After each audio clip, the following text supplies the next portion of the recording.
Hello বন্ধুরা, good evening. Welcome back to my channel. আশা করছি তোমরা সবাই ভালো আছো আর আমিও ভালো আছি। এই চ্যানেলটা আমার গত 1 বছরের পুরনো। তো বিগত কিছু কারণের জন্য আমি এই চ্যানেলটাতে ব্লগ দেওয়া বন্ধ করে দিয়েছিলাম। কিছু পার্সোনাল প্রবলেম ছিল। যাই হোক, আবার মনে হলো কি না, আবার শুরু করব প্রথম থেকে। তো তাই আজকে ছোট্ট একটি আমার যে ইভিনিং রুটিন তোমাদের সাথে শেয়ার করছি। তো শুরুতেই বলি কি, আমি না প্রথমে থাকতাম উড়িষ্যাতে।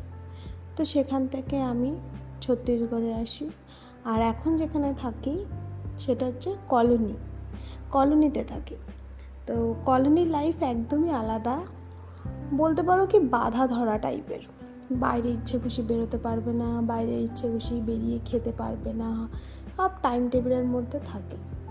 তো আমি ভাবলাম কি তোমাদের সাথে একটু গল্প শেয়ার করি আমারও।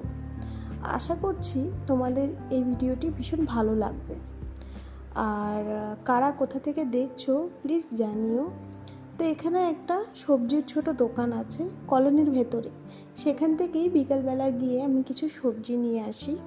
কেন কি খুব দূরে সবজির সমস্ত যে বাজার বলে সেগুলো।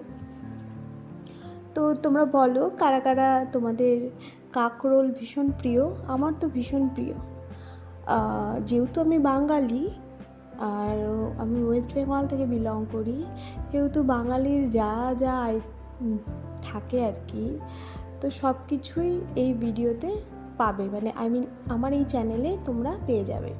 তো বিকেলবেলা যথারীতি যেরকম ছোটোবেলা থেকে মা মাসি সবাইকে দেখে এসেছি, নিজেরাও করি কি বাইরে থেকে কাপড় জামা শুকিয়ে গেলে ঘরে নিয়ে আসি, ভাঁজ করি।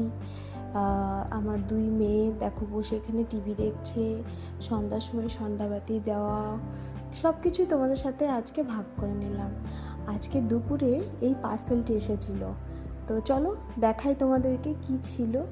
তো এটা একটা 1 পিস বলতে পারো, ছেলে ঘরেও পরতে পারবে, বাইরেও পরতে পারবে, একটু সিম্পল। ড্রেসটি কেমন লাগলো তোমরা জানিও নিচে কমেন্ট।